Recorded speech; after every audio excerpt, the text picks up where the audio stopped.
సిటీలో ప్లాట్ కొనండి. ఫ్యూచర్ లో మీరు కోటీశ్వర్లుగా మారే అవకాశం కోసం వెంటనే మాకు కాల్ చేయండి. నమస్తే గారు. నమస్తే జయ. శివభక్తుల కథలు చెప్పుకుంటున్నాం. నాయనార్ గాథలు అత్యద్భుతంగా. చండీశ్వర్ నాయనార్ ఆయన సంగతి. కార్తీక పురాణం ప్రతిరోజు చెప్తున్నారు కదా రమ్మగారు. వాటితో పాటు భక్తుల కథలు కూడా వింటాం. భలే సంతోషంగా అనిపిస్తుంది. నేను డైరెక్ట్ గా వింటాను కదా, భలే ఉన్నాయండి. కథలో లీనమైపోతున్నాను. నేనే కాదు, మొత్తం మన కెమెరామెన్స్ తో సహా. చండీశ్వరి నాయనార్ కథ చాలా బాగుంటుంది. ఎంత ఇంట్రెస్టింగ్గా ఉంటుందో. చోళ దేశంలో తిరుజ్ఞాననల్లూర్ అనే ఒక ఊరుందట. ఈ పేర్లు నోటికి రావట్లేదు. అదే కదా. అయితే ఈ ఊళ్ళో యజ్ఞశర్మ పవిత్ర అనే పుణ్య దంపతులకి విచార శర్మ అని ఒక కుమారుడు ఉండేవాడు. మరి విచార శర్మ అని పేరు పెట్టారేమిటో. పిల్లాడు పుట్టినప్పటి నుంచి చాలా బ్రైట్గా ఉండేవాడు. ఏది చెప్పినా వచ్చేసేది. ఏడాది రెండేళ్ళు అసలు మాటలు వచ్చాక శుక్లాంబరతనం అలాంటివి వచ్చేసేవి. కాస్త వయసు వచ్చాక అన్నీ సహస్రనామాలు అన్నీ వచ్చేసేవి. 5 ఏళ్లకి అసలు వాడు వినని పాఠము తెలియని విషయము లేకుండా అన్నీ మాట్లాడేవాడు, అన్నీ చెప్పేవాడు. విన్నది విన్నట్టు నేర్చేసుకునేవాడు. 7వ ఏటే ఆ పిల్లవాడికి చక్కగా ఇది చేశారు, ఉపనయనం చేశారు. ఉపనయనం చేసి మంత్రోపదేశాలు అవి మొదలు పెడితే అసలు ఎంత స్పీడ్గా 10 ఏళ్ళు వచ్చేసరికి సమస్తమైన వేదాంగాలు నేర్చేసుకున్నాడు. మామూలు పిల్లలకి 10 రోజులు పట్టేది, ఈ అబ్బాయికి ఒక పూట పడుతుంది. అంత జ్ఞాపక శక్తి, అపరిమితమైన శివభక్తి, చాలా శివభక్తిగా ఉండేవాడు. అయితే ఏం చేశారు, ఈ పిల్లవాడిని తీసుకెళ్ళి చాలా నేర్చుకుంటున్నాడు, బాగున్నాడు అని ఒక మంచి గురుకులంలో పెట్టారు. ఆ గురుకులంలో కూడా అందరి మన్నన పొందేవాడు. పిల్లవాడు చాలా బ్రైట్ అని సామవేదం ఒక్కొక్కళ్ళు ఒక్కొక్క వేదం చొప్పున నేర్పించేవాళ్ళు. ఏది నేర్చుకున్నా వచ్చేసేది. అయితే కొన్ని ఆవులు ఉండేవి. మామూలుగా గురుకులాల్లో ఉంటాయి కదా, రోజువారీ సేవకి ఆ పాలు కావాలి, వీళ్ళకి ఆహారంలోకి మజ్జిగ కావాలి. పాలు అవి తాగేవాళ్ళు కాదు అసలు. పాలు ఎప్పుడూ దైవారాధనకే. పంచామృతాలు చేసి పెరుగుని అప్పుడప్పుడు భోజనానికి వాడుకునేవాళ్ళు. కొన్ని ఆవులు ఉండేవి. ఒక కాపలా వాడికి ఆవులను అప్పచెప్పారట. అప్పచెప్తే ఈ విచార శర్మ ఎక్కడికో వెళ్ళి తిరిగి వస్తుంటే అతనికి కనపడింది. కాపలావాడు ఒక ఆవు ఎప్పటికీ కదలటం లేదని ఆవును కొట్టేట్టు. చూసేసరికి తనకు చాలా కష్టంతో వచ్చింది. అయ్యో, ఆవే కదా సమస్త దైవాలకి నెలవు, పంచామృతాలే కదా శివసేవకి నిత్యం ఉపయోగపడేది. అసలు గోపంచితము గోమయము ఎంత ఇంపార్టెంట్, ఎంత మంచి. పైగా మనం శివుని ప్రతీక అయినటువంటి విభూతికి శివచిహ్నంగా భావిస్తాం.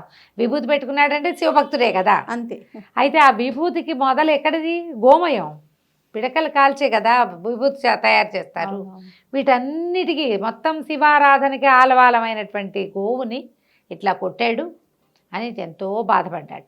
గురువుగారు అన్నట్ట, మరి కాపలావాడికి అప్పచెప్ప తప్పదు నాయనా, వాడు కొడతాడో కొరుకుతాడో మనం ఏం చేస్తాము అంటే, కాదు ఇట్లా ఆవును అప్పచెప్పద్దు, నేను చేస్తాను ఆవుల సేవ అని చెప్పి ఆవుల్ని తీసుకెళ్ళేవాడు. చదువుకునేవాడు. అక్కడి నుంచి పొద్దున్న చదివేసుకునేవాడు. ఎంత చదివితే అంత.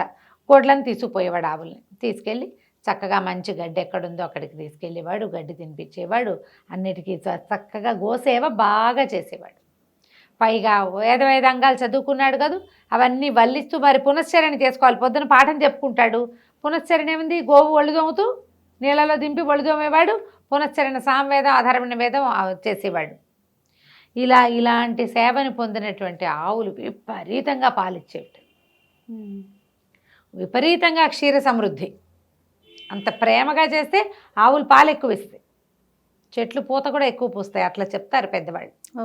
అయితే ఈ సేవ చేయబడితే పాలు ఇతోధికంగా వచ్చేసరికి పాఠశాలలో గురుకులంలో బాగా వాడుకునేవాళ్ళు. పాలు ఎంతో బాగున్నాయని చెప్పుకునేవాళ్ళు.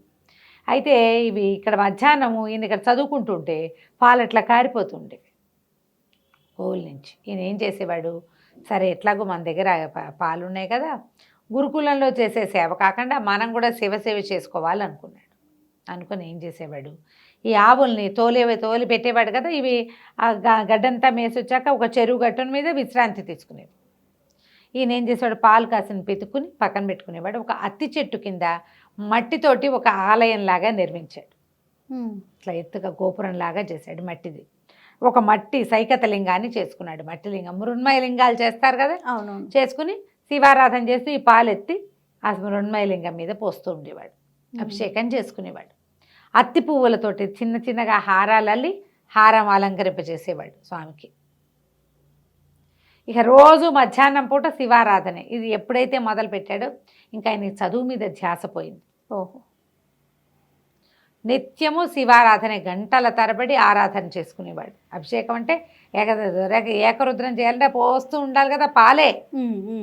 ఏమైంది, ఒకరోజు ఒక పనివాడు ఎవడో ఆ దారి వెంబడిపోతూ దూరం నుంచి చూస్తే విచార శర్మ కూర్చుని నీళ్ళల్లో మట్టిలో పాలు పోస్తున్నట్టు కనపడింది. అదేగా జరుగుతుంది అక్కడ. ఇదేమిటి పాలని ఇట బారబోసేస్తున్నాడు బాపనయ్య అనుకున్నాడు. పిలిచి అరిచచ్చిన పలకలయ్యన. ఈయన పంచాక్షరి జపంలో ఉన్నాడు, రుద్రం చదువుకుంటున్నాడు. ఇహో యజ్ఞం ఈయన చేస్తున్నటువంటి ఉంది కదా ఏమన్నా అభిషేక యజ్ఞంలో మునిగిపోయినాడు. పిలిచి వాడికి విసుగుబుట్టి గురుకులానికి పోయి చెప్పాడు, ఈయన మీకు ఇక్కడికి పాలు ఇవ్వటం కాదండి, మధ్యాహ్నాలు పాలు తీసుకుని మట్టిలో పోసేస్తున్నాడు అని. అక్కడి నుంచి గురుకులంలో వాళ్ళు యజ్ఞశర్మకి పిల్లవాడి తండ్రి ఏకనాథుడు అని పేరు కూడా ఆయన కేకేశారు. మీ అబ్బాయి ఏమో ఇట్లాంటి పని చేస్తున్నాడు, మీరేదో చదువుకొని పెట్టారు, ఆవులు కాస్తానని వెళ్ళాడు, పాలు తీసి ఒక మట్లో పోయటం ఏమిటి, కనుక్కోండి మీ పిల్లాడిని అని చెప్పారు. ఆయనకు ఒక 19-20 ఏళ్ళు 18 ఏళ్ళు ఉంటాయి, అంతకంటే వయసు లేదు. ఈ విచార శర్మ వాళ్ళ నాన్న పిల్లవాడిని అబ్జర్వ్ చేసి ఒకనాడు అతను వెనకాల వెళ్ళాడు. వెళ్తే మధ్యాహ్నం అవ్వగానే ఈ అబ్బాయి హాస్పిటల్ వేసి కూర్చున్నాడు, మట్టితోటి శివలింగాన్ని చేసి అక్కడ పెట్టుకున్నాడు. లింగాన్ని చేసే టైంలో ఆయన చూడాల, లింగం అభిషేకం పెట్టుకున్న తర్వాత ఈయన అభిషేకం చేస్తుంటే చూశాడు. వెనక నుంచి విచార అని కేకలు పెట్టాడు. కేకలు లేవు, అరుపులు లేవు, పలకల. ఇక మందులో మునిగిపోయి ఉన్నవాడు, వాడికి పనివాడు పిలిచినా ఒకటే, తండ్రి పిలిచినా ఒకటే, శివారాధన అంతే, అది తప్ప రెండోది లేదు. అక్కడి నుంచి ఆయన ఏం చేశాడు, వెనక నుంచి వచ్చి ఈ గోపురంలాగా మట్టిది కట్టింది కదా దాన్ని ఒక్క దెబ్బ కొట్టి కొడుకుని ఒక దెబ్బ కొట్టాడు. ఆ పాల చెంబుని ఇట్లా పుచ్చుకున్నాడు కదా, ఆ చెంబు కాస్త పడిపోయి ఆ శివలింగం పడిపోయింది. పడిపోగానే ఉగ్రుడైపోయాడు ఈ విచార శర్మ.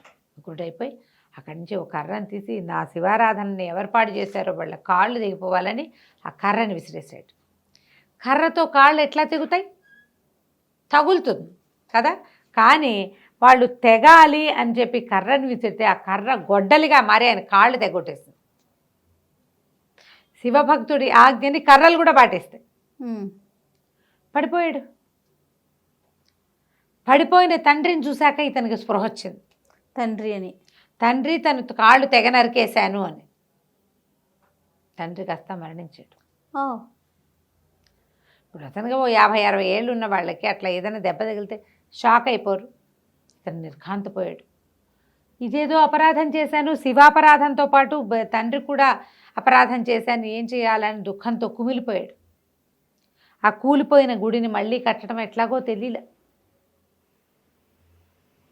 సరే ఏం చేశాడు, ఆ ఏదైతే తన తండ్రి కాళ్ళని నరికేసిందో అది పెట్టి మెడ నరికేసుకోపోయాడు. నేను కర్ర విసిరి తెగిపోవాలంటే తెగిపోయింది, నా మెడ నరికేసుకుంటాను నేనని ఆ మెడ మీదకి పెట్టేసరికల్లా ఆ మెడ మీదకి వేసుకున్న గొడ్డల్లాంటి ఆ కర్ర పువ్వుల దండగా మారిపోయిందట. పరమేశ్వరుడు పార్వతీ సమేతుడుగా ప్రత్యక్షమయ్యాడు. ఆయన నీ అపరిమితమైన భక్తి వల్ల నువ్వు ఇట్లా ఉన్నావు, నీ ఆజ్ఞని కర్రైనా పాటించాల్సిందే, శివాజ్ఞనైనా తప్పిస్తూ ఉంటుంది కానీ ప్రపంచం శివభక్తుడి ఆజ్ఞను తప్పించుకోదు, చేయాల్సిందే.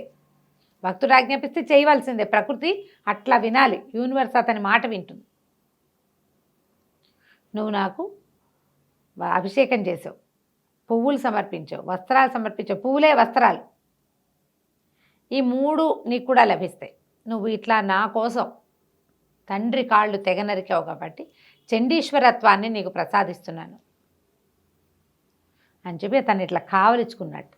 ఎప్పుడైతే ఈ చిన్న కుర్రాన్ని కావలించుకున్నాడో పరమేశ్వరుడు, వాడు శివస్వరూపుడైపోయాడు. విభూతి పుండ్రాలు వచ్చేసినాయి.